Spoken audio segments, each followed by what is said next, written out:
You're now listening to Sound Talent Media. Check out more shows at soundtalentmedia.com.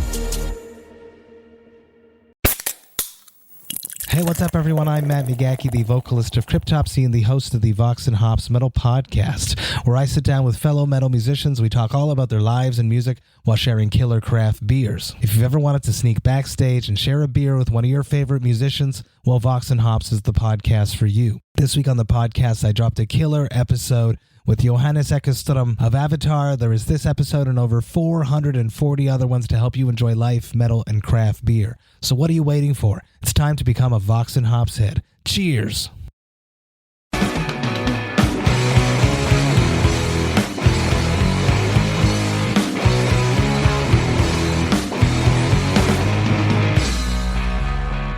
Hello, everybody. Welcome to the latest edition of the ToneMob.com podcast, the show about guitar tone and people behind it. As per usual, I'm your host, Blake Weiland, and with me today I have Josh Scott of JHS Pedals. What's going on, man? Not much. Glad to be on here, man. Thanks for the opportunity to hang out and chat, and look forward to it. Yeah, it'll be a good time. I'm glad to finally be able to, well, if I could talk, finally be able to sit down and talk with you. I've been excited about this one for a long time, so. All right, man. Yeah, we've went back and forth, tried to do this for like 3 months, I think, so Yeah, it's good to get it going. that sounds about right, yeah. So, what have you been up to today? I know the day is still fairly young, but you're an early riser, so. Yeah, we actually, the company is closed on Fridays. We're a 4-10 company, so we do Monday through Thursday, 6 to 5. But I am at the shop by myself. It's nice and quiet, and just doing some odds and ends, hanging out. Kind of an off day. Nice. Those are got to be nice days. Yeah. It's funny. It's an off day, and I'm at work. But it's yeah. That should tell you right there. That does tell me. You've been all over the place. Like you've just been following you on Instagram and stuff. It's like, oh, you're here. Now you're over here. Now you're over there. Wow. This usually the fall season is pretty bonkers, and then this year it feels twice as busy. So yeah, it looks really glamorous sometimes, I think, if you follow Instagram, but yeah, it's pretty tiring, and going to fly here, fly there, do a demo, fly out, late flights, crammed flights, and I caught myself on a flight the other day, and you start to feel like a cow in a cattle trailer, like walking onto the plane. So yeah, it's for all of you who want a job traveling, it's pretty cool for like a few times, and then you're like, I really want to go home. Mm-hmm. So that's a bit of that going on, but super thankful. Obviously all our fans and people that buy our stuff, thankful for just how you've made the business grow, and with that comes some traveling for me. So it's all good, man. For sure. So I got the speaking of what you got going on right now. Well, actually, it's not going on right now, but it was recently. I got to try the muffaletta the other day, and that thing was all right. Was very sick and exactly as advertised. So well done. Thanks, man. That was just a fun thing to finally put out. It's a couple years of working on it on and off, and just, man, we've been blown away by the response. Just honestly kind of shocked. It's our most successful release to date, and didn't know how it'd be perceived, because it's kind of a crazy thing, and no one had done that, didn't know how it'd be received. But man, we are super thankful for everybody that's picked one up and just kind of blown us away. Well, it's a great concept. I mean, everyone's got kind of their favorite muff variety, and why choose when you can have almost all of them? Like, yeah, that was the goal. That's a great idea. So yeah, anyway, I'll dive right into my normal questions that I like to get into. Yeah. Starting with your musical backstory. Pre-JHS, back when you was a wee lad, first strumming on a whatever you were strumming on. Yeah. So just go for it. Kind of just how it all started for me. Is that what you're interested in? Yeah, that's exactly it. Yeah. So, um, man, I grew up in a family where my mom and dad, they jokingly say they can't turn on a radio properly, like they're that unmusical. I have a brother. It's 10 years older. He played piano, fantastic piano player by ear and all. But I wasn't around him much. 10 year gap. So yeah, he Right. moved out when I was 8. So that's kind of a funny thing. But later in life, I ended up at my brother's apartment. I was kind of getting into the teenage years, and this was like cassette tape days. And my brother had the craziest I can still see it, just like shelves of cassette tapes. It's a really funny memory, but I remember music never really caught my attention or it was like music was always there, and like this was like during the 90s when like country music was king, like Garth Brooks ruled the world and all this. And it Oh just, yeah. so like I grew up in Alabama, and like obviously like country, it's just country music was everywhere. Like Garth Brooks was playing Madison Square Garden in Central Park. It was like, what is going on? And you Right. had you had this crazy amount of country music. Is all That's my one memory, and how I never really, like some of the songs that stuck in your head, and you just listen to it because everyone does, but I never liked it really. I never was like, yeah, this is it, man. And then one day I was at my brother's house, and I was flipping through cassettes, which I would do, and he had the usual stuff that I'd heard my entire life, like The Cure. He was like big into some of the 80s alternative stuff, and I never liked that either. But then I saw Pearl Jam 10. I remember the cover, and I was like, oh, pop this in. It's kind of a weird cover. They're like holding their hands up, and the cassette was on Alive, and when I popped it in, and it was like the guitar solo, and that was I went, ooh, that was like the first thing that I gravitated towards. And by that time, Pearl Jam, I think, was on their third record, but so I was kind of late to the game. And man, I really got into the whole Seattle scene. It was also interesting. I remember I ended up grabbing like Nirvana Unplugged, and then Nevermind, and then came Soundgarden, and then came, ooh, like, what are these bands? And it was just like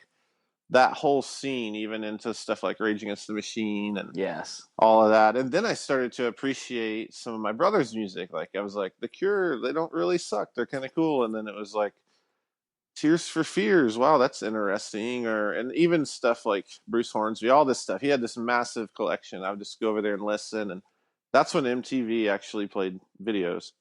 And I can remember just kind of getting into guitar through that channel. And for me, it was just, less. The internet was so new. I remember I had dial-up Prodigy internet, and I would get Yeah. on, and the Guitar Tab websites had started, and I would just get on there and just like print stacks. I mean, I would go to my computer science lab class and just print books of tabs and go home and play for 10, 15 hours. So that's how it all started. It was definitely rock, the guitar coming back into the scene, and the grunge thing. And so I ended up, went to a very small school in not even a city, kind of just a little town. And there was a couple of us goofing around. We started a band, and that was cool. And I remember we were going to play this talent show, and I was playing guitar, and then like the singer like got scared and didn't even come, so I ended up singing. I'm I'm a songwriter and stuff as well on the side a little bit. I don't do that much anymore, but before the whole pedal thing, I was doing a good amount of music and all. So it just kind of evolved from that. I was in another band, and then we got fairly successful. So I just have a background with playing around, and then I got into the pedal thing because I had a broken pedal as a player, and I fixed it to my surprise. And kind of the rest is history. It's like the hobby took over. Yeah, so yeah, just a player. Just your typical class of 2000 grunge kid. that got into guitar and accidentally fixed a pedal. What was that first pedal that you fixed? Yeah, this is funny. It's such a killer story because I the first like boutique-y thing I ever had. Well, I had a full drive. Everyone had a full drive, but Of course. I remember getting Robert Keeley's modded blues driver, and I ended up with two of them on my board. And one of them was that, and I fixed it. And now with Robert, we did the steak and eggs, and he's been he's been a phenomenal guy in my life with the growth of the company and stuff. Just to have a legend, it's kind of like being able to call up Larry Bird and ask him how to shoot 3-pointers. It's like Right. it's really phenomenal. So I've got to we've talked about that and just how funny that is, and he's so gracious and all. But yeah, it was a Keeley blues driver, and now we've done a collaborative pedal, so that's pretty cool. I mean, that for me, that's like another. It's just amazing to look back and go, wow, that is bizarre. That is really awesome. That is Yeah. like, how did you two end up hooking up? Like, that's interesting. Yeah. So NAMM 2014, Robert, like, I had never. I almost didn't know what he looked like. I wasn't. You'd see a few pictures here and there, and Robert, like, I started this whole thing around 08, and I got it got more serious, and then the company starts growing, and you kind of I've always been very out front. Like, I'm fine acting like an idiot, doing funny stuff. Like, I am, I'm the face of the company, and that's cool. And like Robert, I would never see him. Like, certain companies, they just, some people are different. Like, I'm very out front, and then a lot of guys don't ever come out front. They're not that personality or whatever. And I had never seen Robert really. And then all of a sudden I was at NAMM, Anaheim 2014, and he had a booth. And I was like, wow, Robert Keeley has a booth. Like, I hadn't seen him with a booth in a long time, to my knowledge. And he never came to any of the amp shows. So I didn't know if he liked me, hated me, loved me. I didn't know anything about Robert. And so I'm just me. I walk over and I go, Robert Keeley, I just want to shake your hand. Man, thanks for what you do. And I just said, man, I've been a fan for so long. I've used your pedals. I got into this because one of my pedals broke. It was yours. And then I got curious about mods. And like, I just want to thank you, man, for, just thanks. I was just being humble and just like really thankful that what he had done in this industry. And man, he just immediately lit up and was like the most kind guy right off the bat. Grabbed me. We went and sat down and talked for like an hour and a half. He came and visited like a couple weeks later, saw the process we go through, and like from that point on, we were kind of like, he was watching how I've built like as a company, and he'd be like, man, that's such a great idea. And I would watch him and go, man, that's a great idea. And we kind of fed off each other for like a year or more, and that led to the steak and eggs thing. I went down to Oklahoma, and it's just been it's been a really cool relationship, like a true kind of industry friendship. Kind of tell each other, kind of secrets of the trade of what we've learned over the years. He's obviously learned a lot more, but it's been cool to just be involved at all, and yeah, it's just a bizarre story. It's funny. Yeah. It's crazy.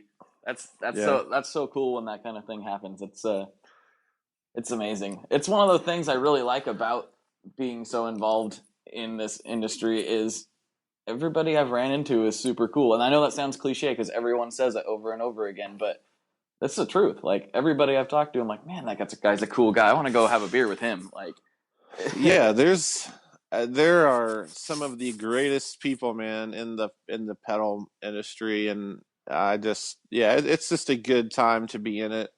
It's just a amazing era. I think we'll look back and see so much cool stuff come from this era. A lot of creative people and kind people, really gracious people as well. yeah, I kind of think like the pedal section of everything kind of started leading the charge here. What, I don't know, 10, 15 years ago, as far as the Yeah. boutique stuff. And then, like, I think the amp and the guitars are starting to follow suit. It seems like Yeah. that market is going nuts as well, and I love it because now as a player, there's even more choices, and it's so incredible to be a gearhead right now. Like, we're so spoiled. It's Oh yeah, ridiculous. it's like overload. I mean, now being, almost 10 years in, I think like guys like Robert, just to hear their stories, like I don't know Mike Fuller, but to know what I know of his story, how he started, Sean at Love Pedal is a good friend. These guys that really did trailblaze, like Bob Weil, Visual Sound. It's so cool to see what they started and then see where it's at now. And like you said, a lot of these amp guys and guitar guys, it's just like the whole industry is on fire. It's really cool. It is, and it's cool that players are recognizing and going out to these other, new companies and checking out their stuff. It's just, Yeah, it's a good time to be a gearhead. That's all there is to it it. is. It's a dangerous time. Yeah, It is dangerous. My wallet thinks it's not a good time to be a gearhead, but yeah.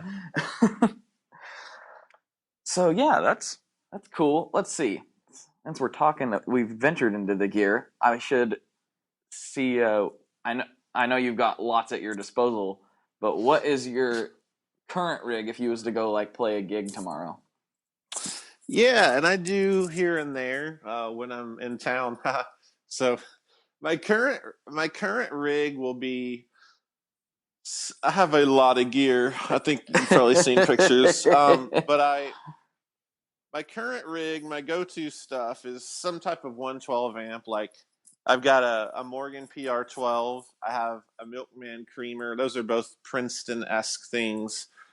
If I'm doing something that needs to be a little louder, probably my most used over the years go-to rig is like a Sovtek MiG 50 head, which is Oh yeah, like a 6L6 bassman thing. I have a lot of bassmen, so some type of bassman, probably the Sovtek and a 212 cab like greenbacks. And then as far as pedals, that changes, but I mean, there's always some of the same things I always have a morning glory has always been on there since the day I created it. understandably. Yeah, just different things. I'm a big fan of a lot of other companies. Like I usually have an H9, like the Eventide stuff. The Diamond Vibrato is basically always on the board. A Klon is always on my board. And then as far as guitars, uh, an Elliott Tone Master. I have a serial number in the 30s. If you're familiar with that, it's the Peter Stroud model. That is my number one of all. And then if I'm doing a gig, I'll probably take that and one of my Fanos. Oh Like yeah, the the GF, Fanos. the GF6 or like the TC6. But I have a Cower that's really great. A lot of guitars, but I typically play the same two unless we're jamming at the shop or goofing off on break. I mean, if I'm playing a show, it's like probably the same two guitars. Right. Yeah. I've heard that I've never got to play one, but I've heard the Elliott stuff is ridiculously awesome. It is, man. It's like the guitar that when I got it and played it, it's like I actually was like, this is my guitar. It like felt that way, you know. You always hear those stories, but for me, that guitar is definitely that. And I'll go through trends where I'll play something else, but it's like I always go to that guitar, always get it exactly the sound I hear in my head with the pedals I use in the amps. And yeah, I could die happy if that was my only guitar. Well, that's a big statement. So that almost negates my next question that I like to ask, because it sounds like you've already got it. But I generally ask people what their dream rig is, but it seems like you've pretty much covered that already. I've never thought about that, and I think I have my dream rig. I'm really satisfied. I'm in a position, obviously, where I get to play pretty much everything and have been, that's really nice. And I'm thankful for that and don't take it for granted. But, I've tried all kinds of amps and friends that make some of the best gear on earth. And yeah, I think I like my rig. I've tried a lot of stuff and I love a lot of stuff. Yeah, but I think, yeah, you're probably right. I've never thought about it, but that's probably right. Yeah. Yeah, so we just covered a whole bunch of ground there. I was gonna go current rig, dream rig. Oh, favorite guitar. Well, we got that out of the way too. So. Yeah. Well, that's probably right. I mean, I'm a big acoustic guy, so I Okay. have I'm so I still write and stuff, and I love just writing on acoustics and doing stuff like that. I have a little bit of a folky bluegrass side, like a big Dylan fan and all that Neil Young. So I have I got a 72 D28 that I really love, and I've got a Bob Taylor built 710 with a cedar top that's like stinking amazing. So I got some acoustic stuff that I equally would grab if the house was on fire. So Right on. So is that what you normally play? Would be like kind of more the acoustic, bluegrassy, maybe not bluegrassy, but singer-songwriter type of thing?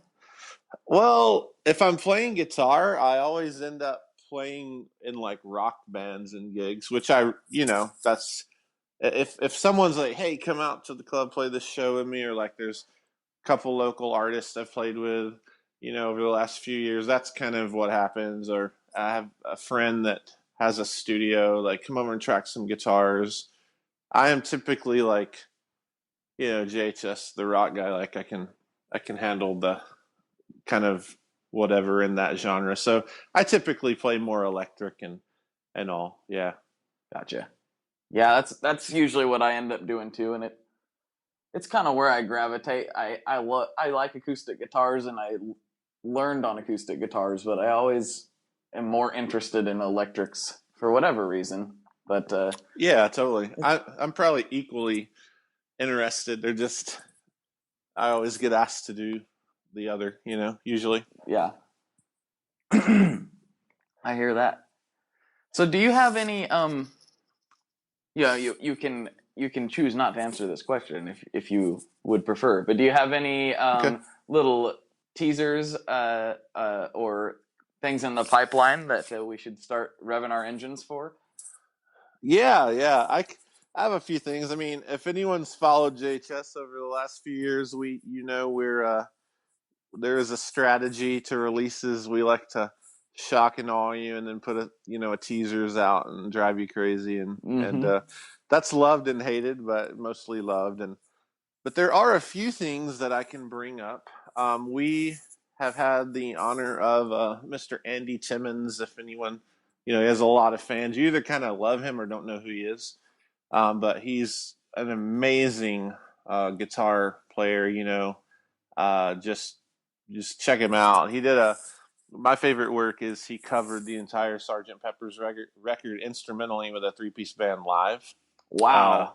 Wow. It's like, you gotta check it out. Go to iTunes. So Andy Timmons is his name, but we're putting out his signature JHS pedal. You'll see it probably. I mean, it's coming up right by Thanksgiving. Probably it might be a Black Friday release. So that's new, and it's a killer version of one of our most popular pedals, the Angry Charlie. It's his own tweaked version with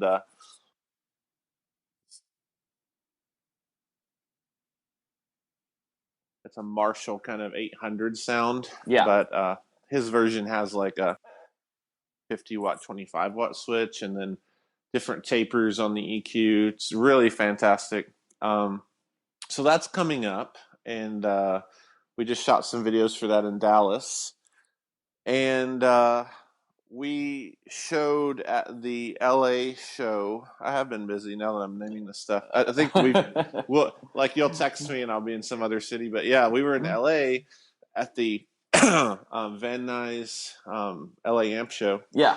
And we debuted on that board, still pretty secretly, but I can say it here. People have seen it.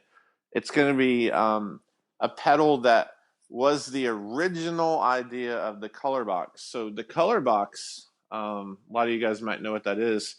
It's our most expensive pedal. It's made to emulate plugging directly into the desk of like a British console, like Beatles' White Album, or modern bands like Spoon and Wilco have done. Kind of made popular that Revolution sound, like on a Beatles record. Yeah. Dave Grohl kind of did a documentary on the similar board, if I recall. Yeah, exactly. Yep. Exactly. Mm-hmm. Yeah, so that pedal started as a real simple idea with 3 knobs, but it turned into the color box, which is 7 knobs, a switch, a Landau custom transformer, 400 plus bucks. So we're putting out the version that was the original idea called the Crayon, and that'll be probably a Thanksgiving time frame as well. Yeah, that's kind of the two things I can go into, and then we've got some goodies for NAMM, a lot of goodies for NAMM. So yeah, so January will be busy, but a lot of that's coming together, and super excited. Like this has been a milestone year for us, like just getting stuff done, and just some of the creative ideas that have come out have just been so awesome. And yeah, I'm excited for January to show some of that off. That'll be very cool. So does the crayon? I just had this question because I did see some pictures of it. Does it have the DI out portion like the color box has? It does not. It is straight up a drive pedal. Gotcha. It is made for the guy that he wants to plug in and he wants dirt and he wants to use a guitar amp. It's real simple. Mm-hmm. It's going to be the price point of a normal pedal. So $199. So it's going to fill that void of people who don't want to churn that much into a color box, or they don't need the DI features. They don't want to run microphones or use it for drums or bass or whatever. Gotcha. Yeah, the color box has actually been on my list for a while because of the DI feature. Yeah. But I can definitely see the crayon doing well. That's a great idea to strip it down that way. Yeah, it's funny because it is stripped down, but that was the original idea, and it kind of feature creep happened. Add this feature, and then it was like, oh my gosh, how are we going to fit it in a case? And then yeah, that's a lot of features. it is. It's cool. So have you got to? I know you did the demos and stuff, but have you got to? I'm fumbling again. Have you got to use that pedal much in, like you say, you've been going into studios with guys? That seems like a super awesome studio tool to me. The color box? Yeah, man, that whole pedal, just another one of those stories where it's just like kind of a dream come true scenario.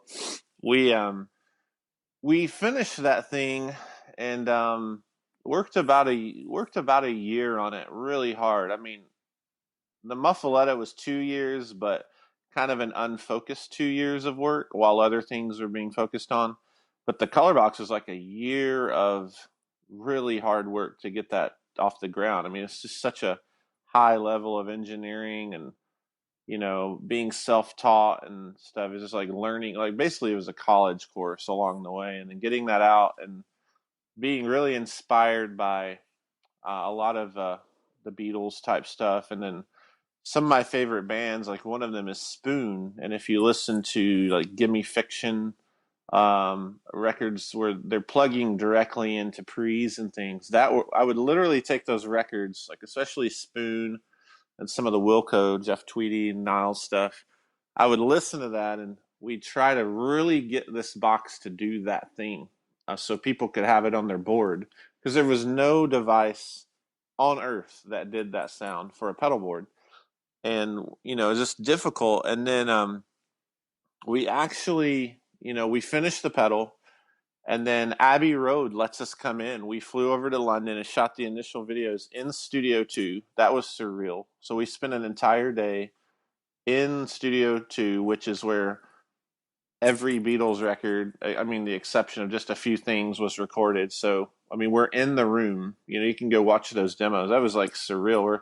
We're Googling pictures and like trying to find where they were standing. And you've got like Dark Side of the Moon tracked in there, Wow. OK Computer, just some of the greatest records that I, as a player and guitar player and music lover, just like, it was just surreal. So we do that, and then we come back, and then lo and behold, like, we get in touch with Spoon, and they're so awesome. They're just so nice. And I flew down to Austin to Public Hi-Fi, which is the drummer's studio, Jim Eno. and I get to set in while the new record, They Want My Soul's being tracked and mixed. I get to set there as he's using a color box. Like the literal band that I set there and would be like, I want the guitar to sound like this. He's holding the color box. And then it ends up on all pretty much every pedal board. It was on 3 of the boards on their tour, that entire tour.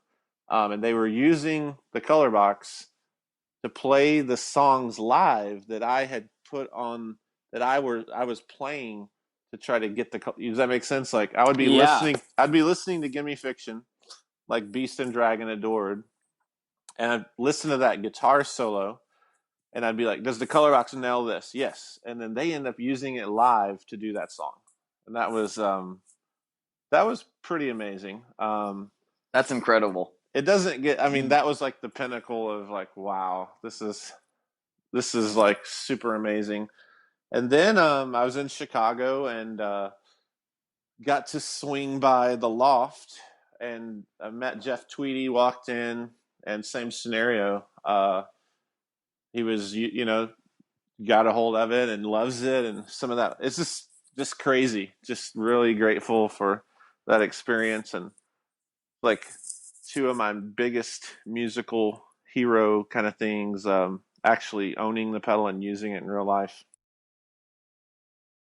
You don't get much more of a ringing endorsement than that. No, I mean, yeah, like the spoon thing was just so wild. Like seeing it, like I know Jeff, he was using it on recording and then live. And Nels Clyde has one. It's hard to. I never saw pictures of the live rigs, but with Spoon, like hung out at a couple sound checks and shows, and the pedal is literally on the board, and that is what they're using for the parts. It doesn't get better than that. I mean, that was amazing. That's incredible. That really is. I can't imagine what that would be like. That's just. I'm kind of like blown away just hearing about it. Yeah, it was very very cool, man. Very cool. Can you talk about Abbey Road a little bit more? Because that's kind of a bucket list item for me. I did get to go over to London, but of course I didn't get to go in there. Yeah, I just want to see it. It sounds amazing.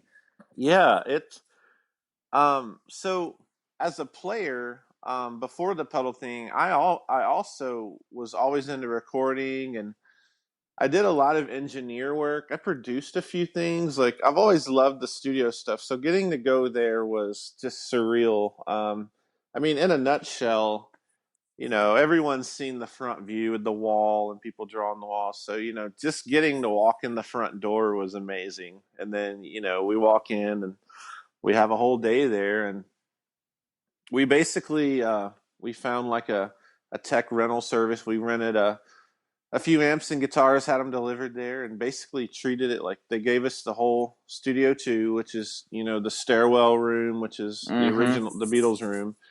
They gave it to us for 10 or 12 hours. I can't remember. So we were there all day, had our own engineer, and yeah, it was just crazy. I mean, you walk in and like you open these big doors, you push them open into Studio 2, and they close, and you just like you're hearing the room that all these. I mean, so many songs. Gosh, it's like overwhelming. Like seriously, there's not many.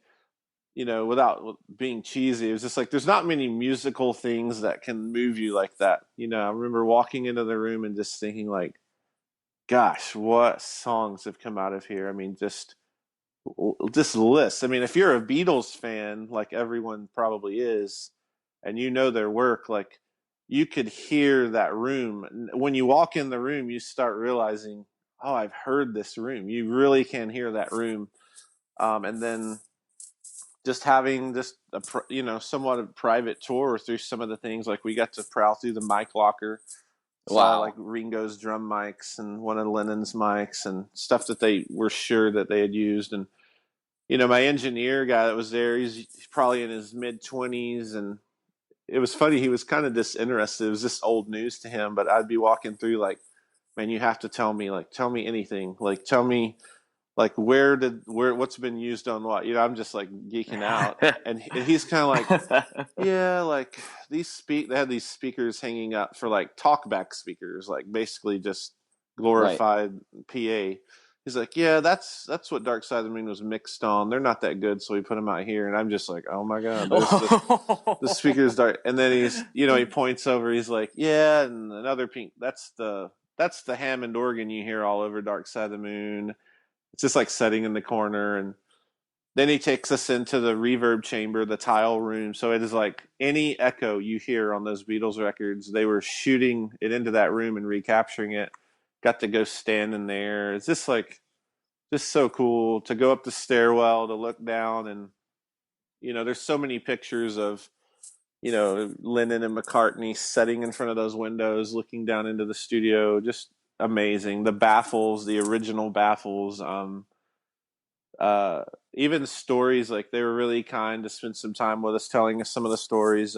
The original wood floor was ripped up, but one of the engineers was very against it. So the story goes he came in and he actually numbered the wood panels and they stacked them in the closet because he knew the room would not sound the same, and he kept arguing it, but they didn't believe him. So the new wood floor goes in and it sounds horrible, and he had numbered every wood piece and they reinstalled it perfectly. Like just stuff like Oh wow. like people that kind of preserved that room. I mean, it's just amazing. And then I've said it, but just so many records, Radiohead, like the Oasis records, the Floyd stuff. There's just so many records out of particularly that room.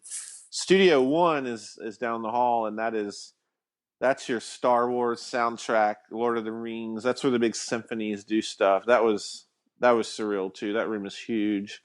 Yeah, I mean, it is surreal.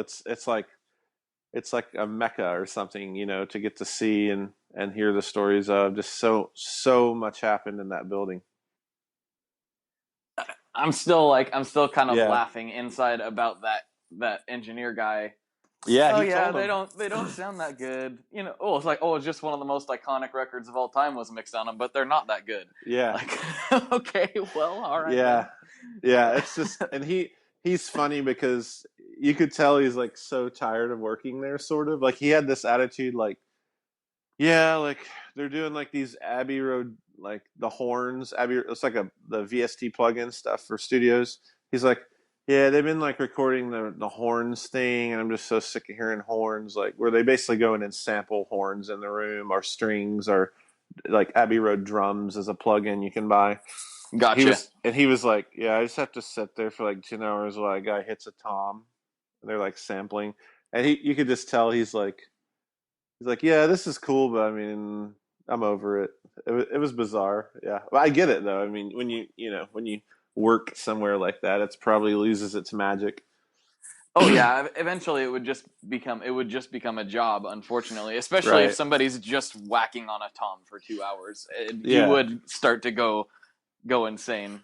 Yeah. I can't. I've thought about that before. Using drum plugins and stuff. Like, oh man, I can't imagine the recording process for this must be the most grueling and annoying thing of all Yeah. time. Yeah. It has to be. It has to be. It makes me wonder. Because I don't really know, and this is just speaking kind of off subject. But do they get a drummer to even do it, or do they just have engineers in there the whole time? I didn't Like, get to see it, but I did ask some questions because I actually had like at that time I was using all the Abbey Road stuff. I mean, really good stuff. He said like, yeah, they'll have a horn section or a drum kit or whatever they're doing, and there's a producer. They treat it like a record, and so this producer, like I imagine on a drum, the way he described it, they'll be like, we're gonna do this snare. Okay, they have like a 60s Ludwig kit or what, a 50s kit. So that producer is going to be out in that room and they're going to say, strike it this way, strike it this way, more attack, less attack, softer, louder. And it's being produced. I mean, they're very, very meticulous on what they're trying to capture. So it wasn't like somebody just goes in a room and like bangs on them and they move on.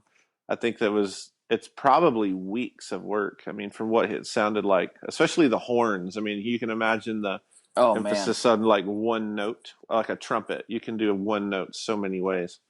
Um, so yeah, I can't imagine. I'd probably go crazy too. yeah, I would definitely go insane. Yeah. Let's see. All right, we're gonna go a different way now that we've talked about all that epic stuff. Sure, Uh, yeah. yeah. So, do you remember what your first guitar was? Oh yeah, vividly in Hmm. detail. So, the whole Pearl Jam experience got me going, and I remember started listening to some of that, and then all of a sudden, there's that idea like I should get a guitar. I could be a guitar hero. Yep. So, I bugged my mom about it. My dad was like, I don't even remember his involvement in it, but he was kind of like whatever. But my mom, I just bugged her. I was always around my mom a little more, so I just drive her crazy. Come home from school. My friend's got a guitar. There's this guy that plays guitar, or whatever. So she like one day, I don't know how this transpired. I'm from a very small town called Russellville, Alabama. So I mean, we're talking pretty small. There's not a lot of options there. It's like one guitar shop that carried like a banjo and some strings or something. So it wasn't like there weren't a lot of options. And I guess somewhere she heard like Sam's Club in Muscle Shoals, which is like 30 minutes away. Like, if you're familiar with Muscle Shoals, it's a pretty famous city. That's what I grew up near. Oh, yeah. Yeah, there's like a documentary on it now. So I kind of, that was my stomping ground. So we load up in the car and she takes me to Sam's Club and we bought they had these packs, like the starter packs. It was before you saw like the Fender starter pack and all, but it was a Sensonic brand, red Stratocaster ripoff with like a 1.8 battery powered amp. And I remember getting that and just, it had a button on it that was distortion, and that Yes. that button was always engaged. And I vividly remember like Smells Like Teen Spirit being worked out, and all those, just like that era was just so, the memories are so great. Um, yeah, That's the so that's yeah, the first song I learned on guitar. yeah. I think the first song I learned, well, song is an overstatement, but riff. Right. Okay. Yeah, I should say Yeah, that. Yeah. it's like the tab gener. How old are you? Are you like I'm 27. okay? Yeah, so Yep. it's similar, really close. We're like 5, 6 years apart. Yeah, Mhm. I would say I'm that tab gener. You probably are too. The tabs are such a big deal. But I Most remember definitely.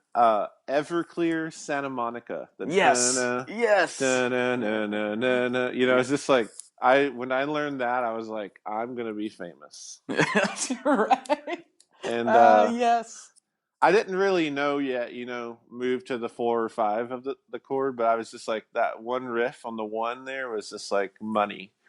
And that was that's first riff. And then I think Come As You Are got worked out, and Mm-hmm. Teen Spirit was, that was a little difficult. Had the palm muting and the scratching. So I think that came later. Yeah. That was my first one, and I remember it vividly because I was playing it on a old like 70s Takamine acoustic. So Yes. it didn't quite sound right. That was actually a pretty good guitar to learn on, but Yeah, it did not quite sound like it would come on the radio, and this will probably be familiar to you. It would come on the radio, and I'd quickly run over and stick my blank cassette tape in and hit oh record, yeah. so I could listen to it later. And Oh yeah, I'm so glad you did that. I tell people about making the cassettes and they're just like blank stares. They're like, "What?" Yeah, I did that oh, as well. I made mixtapes off the radio. Had like, oh yes. yeah, my Oasis and Collective Soul, Bush. Um, yeah, all that. That's really funny. Yeah, I did the exact same thing. It was like anything that was popular, you Yeah, know, at that time. I was like, oh, I gotta. Well, mom and dad aren't gonna buy me this, so I gotta get it off the radio. It was like exactly. old school pirating, but it took a Yeah, lot more effort than it would nowadays. it did. That's good stuff. So, what was your first like when you would say you got your first like real guitar setup, like when you would like play in bands or Oh, whatever? yeah, man. This is a good one. That came out of your mouth, and I was like, why have I not actually thought about this more? I have some memories. Okay, I'll walk through it quickly. I remember the second amp I got was this like Randall 110 solid state amp. It was like green, and then I kept trading them, like, and then That amp was louder. I remember it was much louder and it had tremolo, and that was amazing. And then I remember at some point getting into the band scenario. That is where I purchased somewhere. I got this Dean Markley like 100-watt 212 solid state amp, and that like stereo chorus. And I Okay. remember, yeah, I mean, it's just such a bizarre amp. And I actually saw one in a pawn shop, like in some city, because I'll jump in pawn shops all the time and see what they have. And I played through it, and I was like, this is pretty good, actually. I mean, it was like, it didn't suck. But I remember trading that. So when I was really playing music, I mean, in a band, making money, by that time, I had gotten a Fender Rock Pro 100, like a 412 cab and a head, which was a big deal. And then I also custom, if you remember the custom tuck and roll stuff. Oh yeah, definitely. So the first tube amp that I got was they came back out and they did these tube heads and the cab, and I got a hold of one really cheap, and that was like a 2-channel all tube rig, and I had never had a tube amp. And I remember getting it, I remember playing it and like hearing, that was like the first tone experience. I think everything up to Okay. that point was like, I mean, honestly, I couldn't tell the difference in a DS1 and like a $400 hand built. There was no way. Like, it, everything was more about just songs and if the band sounded good, you know? Right. And then at that point, I remember the tube amp, and I remember being like, this is different. And then that started the whole tube thing, and I ended up getting, around that time, I remember like Coldplay. This is like where we're getting at now, is like late 90s, and like Coldplay was kind of had come out, and the Fender Hot Rod DeVilles were huge. And I remember getting like Oh yes. a 410 DeVille, and that was where all the tone stuff happened. I bought a full drive, and yeah, so that the late '90s was that evolution of gear for me. But yeah, I went through several amps, to on that journey. So were there other guitars involved also in the amp journey? Yeah, so like that whole tonal journey for me, like, you know, late '90s, I guitar wise, my main guitar was I got a hold of this. I think it's just a standard Strat. And I remember I had an auto body shop paint it pewter silver because I saw this silver guitar. I thought it was great. I had a friend that like painted cars, so he repainted it. Had lace sensors in it. You remember when those were big? Oh yeah. So that was like a really cool guitar I had, and then probably my main guitar through all that. That was like the secondary, but I still have my main guitar.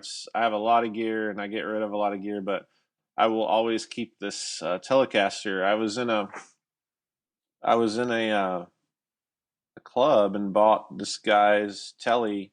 It was like a Nashville series. So I had the three pickups, the Telly and the two Strat pickups, Right. and Sunburst, and yeah, it's still with me. I have so many different pick guards, and I've put so many configurations, and I've put switches, and I was a big Johnny Greenwood Radiohead fan, so this guitar literally looks like his Rosewood one, and I wired it the same, had the kill switches and all that, and but at this point, it has a Gretsch pickup in the neck and then a stock bridge pickup. And that guitar, when I got it for like $200. But the guy had put 3 Joe Barden pickups in it, and those I sold them on eBay for $1,000 when I learned what Wow. they were. That was years later. I didn't know what they were. They were like the Rel pickups. But I still have that guitar, and Captain America sticker on the back of it, the whole thing that has played many, many, many shows and many sessions and all. It's like one of those weird guitars where it's like a Mexican Fender, but there's nothing that feels that good. Every once in a while, you just stumble on one. It's like a '97 model. Just a great guitar. That was my first guitar where I like realized there's something different about the guitar. It's not about how it really looks. It's about how does it sound, Mm-hmm. Yeah. How it feels. Yeah, Type of exactly. thing. It kind of went beyond this guitar looks cool. Like I kind of quit caring how they looked at that point as well because, it was a Telly and I never even thought I'd like Tellys, and I've always been a big Telly guy since that. Nice. That Gretsch pickup, is that just like a regular Filtertron, or what is it? Yeah, it's some. I think it's like an off-brand Filtertron thing of some sort. Yeah, but it. I'm not actually sure what model. It's not an off-brand, but it's like a weird. It's not like your generic Filtertron, but it's a Gretchy cool fat neck pickup. Very cool. Really nice. Very, very nice. Well, since we're going on the tonal journey still, did you have particular pedals other than the Keeley stuff that you were using at the Yeah, time? yeah. Or? Man, if I think back, well, this era, I'm actually before the Keeley at this point. So I didn't get the Keeley stuff till like '03 era, '03 '04. So in this era of like right around the time I graduated high school, that was playing tons of shows, traveling. Like I that was like my first, like, I'm gonna try to actually do this as a career. I Man, my rig at that time was probably a little embarrassing on the pedal side, but the good parts I remember were, and I still love this pedal, the original Dan Echo, the Dan Echo Oh yeah. delay. That is Mm-hmm. still one of my favorite delays. I use that a lot, and drives. I have a hard time remembering. I feel like I bought the Daddio and the Dan Echo together, so I probably had the Daddio on there, which is like a Marshall Governor thing. And I know I might have had a SD1. It was like just kind of standard stuff, but even being on this side of it, they're good sounding effects, and they were just that boutique thing hadn't really. It I wasn't don't. really a thing yet. Yeah. Yeah, it might. It probably depended on what you were doing in what city, but I think Full Tone and Love Pedal, some of those guys started around that time, but I didn't hear of Boutique until '01 or 2, and the first thing I saw was, I remember seeing like the Full Drive and the Distortion Pro, the Full Tone Distortion Pro, and then I Mm-hmm. remember seeing like the first visual sound stuff, like the Route 66 and the Silver Box and all that. That was the first boutique stuff. So that was like 2, 3 years later. So we're kind of I guess it was pre boutique. I mean, it was kind of like, yeah, people had a Tube Screamer or a DS1 or whatever. Yeah. I was trying to pinpoint the other day, like, at what was there a year that everything kind of like when it became a thing? It almost seems like it kind of happened all at once as far as the boutique pedals. Like is it just me, or does it feel that way to you too? Like it feels like all of a sudden here Yeah. was all these companies. Yeah, it does. I when I got into this, I fixed my pedal, and it was very much an accident. I never thought I'd do this for a living at all in any way remotely. It just kind of took over. But I remember when I started, I looked up to, this is all there was. This is '08.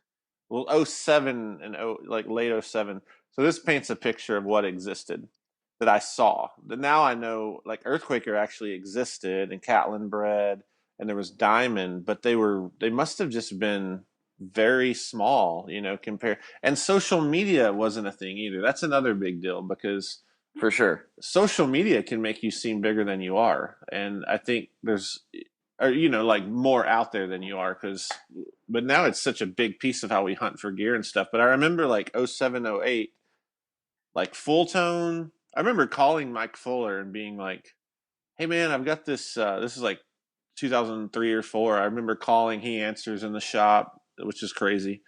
And I said, man, is there any way you can like mod the full drive so the boost is separate? And he's like, nope. And now we do that mod, obviously. And he's actually put out a model that way now. So I remember that's kind of the environment. Like, it still felt small. It was like him and Bob Weil at Visual Sound, Robert. There was Analog Man as well, which was really respected. Like, some of the mods. The mods were a big Definitely. deal. I think that era, the mods were really accessible because, you got a Blues Driver or a Tube Screamer, and you probably saved up to get that, and then it's like you look at the price of some Love Pedal or something, it doesn't make sense, but you could muster up $45 and get a mod. Right. But I mean, since that '08 period, I've said this a few times in interviews, like, it is crazy. I mean, you can throw a rock at your window and hit like 2 pedal companies. And so That's how it feels. That's not a very Yeah, that's not an exaggeration. Yeah, it is crazy. And so, and I'll see 10 or 15 a year come, and then I see it feels like 20 go. And so it's real interesting how the market is. It's kind of strange, and there's guys that stick out, and there's guys that make it, and there's guys that fall by the wayside. So we've been really fortunate, and just really fortunate and thankful to our fans and people that love our company, just for being here at this point, because there have been a lot of people. And I think for me, the pedal boom, when I started seeing it go crazy, was probably about 2 years after I started, which was, probably 2010, 11 is when I feel like it just went bananas. Like somebody opened the gate, That's about what I was thinking too. Like I Yeah. knew of stuff in 2007-ish, all basically the same players you're talking about, plus a few Yeah. other guys. And Right. then it's like, yeah, 2010, here it comes. Yeah, and Boom. a lot of that's probably the DIY community got really strong and really helpful in that era. I think there's so many websites you started to see, like, oh, I can go jump on this website and learn how to read a schematic, and wow, this guy has a whole web page, like just telling me how stuff works. Like that stuff never existed, and so I think along with that came a big push and like people realizing they could do it. Um, so, and I've said this many times, it's not hard to build an overdrive, and I started with DIY stuff. What's hard is educating past DIY and running a business. That's like Yeah. that's really where, yeah, there's been great pedals that I've played and great people making pedals, and for some reason they don't hit success. And I think there's a lot of reasons for that stuff, right place, the right time, good marketing, running a business. Like, JHS is almost self imploded 4 or 5 times just from growing. Like, growth is really dangerous. And a lot of pedal companies, amp companies, guitar companies, it can be easy to build a guitar or a pedal or an amp. I'm not saying anyone can do it, but people can do it. And I think as long as you're a company that realizes you're not doing some sacred art that's untouchable. There are great pedal guys, and there are kids right now. There may be a 14, 15-year-old kid listening to this, and that kid might just be brilliant and just surpass me in 5 years. And you have to have that attitude as a company. Stay creative, run your business efficient, have good marketing, and be personable. I think that's huge. And I think this era, we said it earlier in the show, it's just such a rich era for gear. And I think we'll all look back in 10 years or so, and I really want to be a part of what's to come. And I think that really just comes down to just those fundamental things, like just great service and having great products that are creative and beyond the DIY thing. I think it's really important. And we're seeing a lot of that now, and it's amazing. That's why it's such a good period, because the competition is so great. Like if you're in the town and you're the only barber shop, it's one thing, but let's say 3 more open, you got to do your haircuts a lot better. And that's kind of what that's like what we're seeing with gear. And I think that flood of DIY and that flood of the market is making greater products. You can't just make a tube screamer anymore. You got to do something exceptional. I totally agree.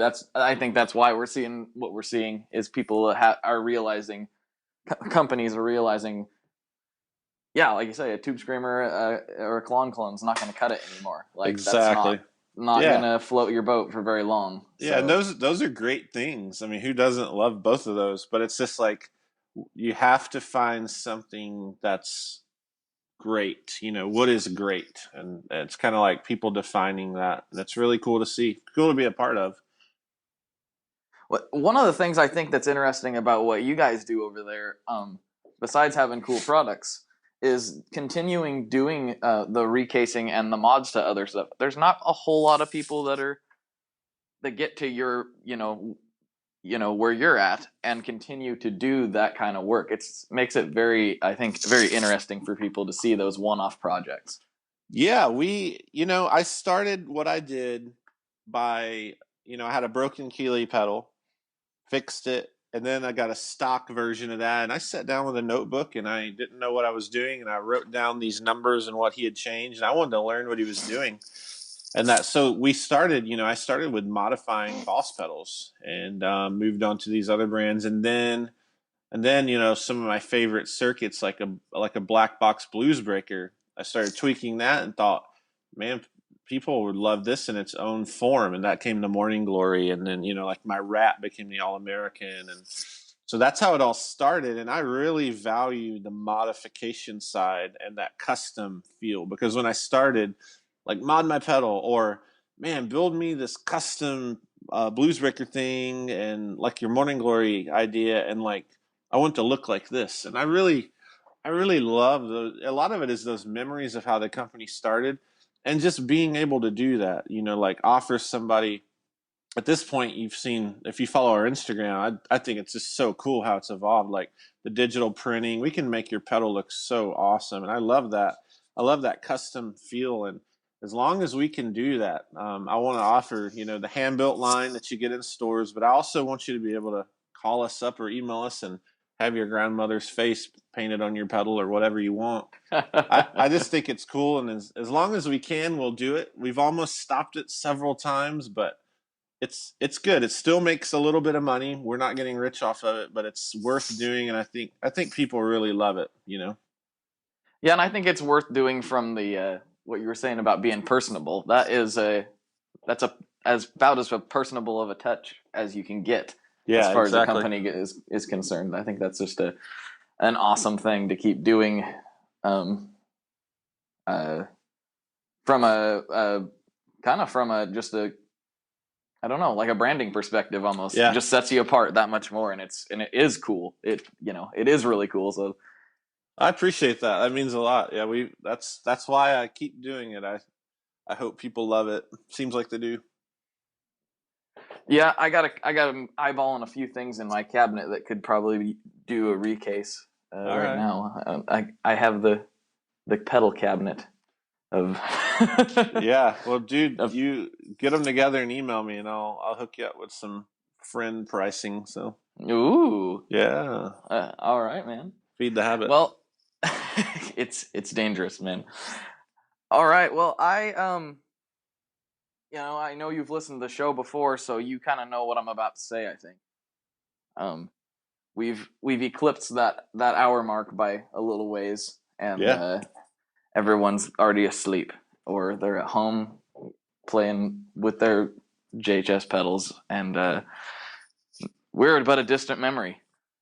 Yeah, well, anyone that listened to this, I'm super grateful. I'm glad that I'm remotely that interesting, because sometimes I don't feel that interesting. So be encouraged, do what you do. Well, it was a really good chat. I really enjoyed talking to you, and I'm hoping that we can do it again sometime. Yeah, we're evolving yearly, so we can do it again for sure. It'll be little different next time. Sounds good, man. Well, as per usual, everybody, for Josh, I'm Blake, and good luck and good tones. See you later, man. See ya. Man, that was a enjoyable talk. Another big thanks to Josh for coming on and shooting the old breeze. And also a big thanks to you guys who are listening. I really, really appreciate it. If it wasn't for you guys listening, I wouldn't be doing this. So, thank you very much. And if you're wondering about maybe how you can help keep this big machine rolling, there's a couple options that I have for you that I haven't really talked about on the show before. So, one of the things is pretty obvious. You can head on over to tonemob.com/store and check out anything that piques your interest there. There's not a lot yet, but there will be a lot eventually. So check that out, see if there's anything of interest to you. The other option would be to head to tonemob.com/associates, and there you'll find a couple different links. You'll find one for Rogue Guitar Shop. So if you're planning on purchasing any pedals, and let's be honest, if you're listening to this podcast, you are planning on purchasing some pedals or other various sorts of gear. So if you purchase anything through that link, that comes back and helps us out. Plus, they're good dudes, good customer service, and Yeah. But Blake, I'm not planning on buying anything in the near future gear-related wise. Oh, well, I understand. Sometimes the gear fund gets a bit tapped. However, I know you're planning on buying something. You know how I know? The holidays are coming up, that's how. The other option I got for you is you can hit the link to Amazon, which literally has everything that you could ever want to buy in the entire world. So, if you're, shopping for, I don't know, maybe your little sister needs My Little Pony. Maybe you need some My Little Pony. We're not going to judge. I also won't tell anybody, so, you can rest easy knowing your secret is safe with me. So I'll be putting all of that info in the show notes, so you should be able to see that wherever it is that you choose to listen. If you're already on the website, you can pretty much see where to go. So yeah, I really, really appreciate it. And once again, thank you very much for listening, and I hope you tune in next week. I got some rad guests lined up for you. So take her easy, and have a good day.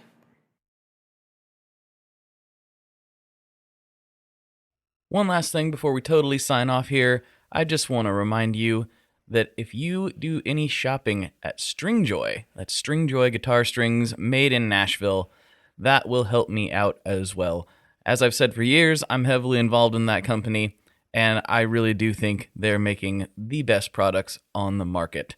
So if you would like to try custom strings, go to tonemob.com/stringjoy and check them out today. I seriously love what the team down there is doing. I help them out with all kinds of things, and by you supporting them, you are also supporting me as well. And hey, you need some strings, so why not get some custom strings just for your guitar and playing style?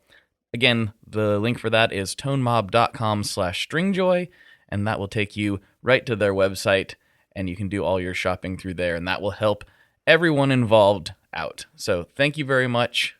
Talk to you next time. We are brought to you by the wonderful folks at Gun Street Wiring Shop. Yes, Gun Street Wiring Shop. I've talked about them before. I used to say based out of Bend, Oregon, but guess what? Sean moved to my neck of the woods. Sean's in Portland.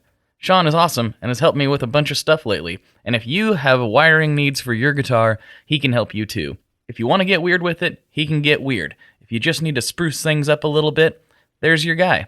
He takes all the guesswork out of doing your guitar wiring, and he makes it simple, and his customer service is top-notch, and I can't say enough good things about Gun Street as a company.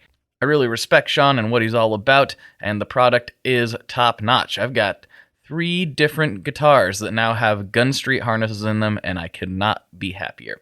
So go to gunstreetwiringshop.com and check them out.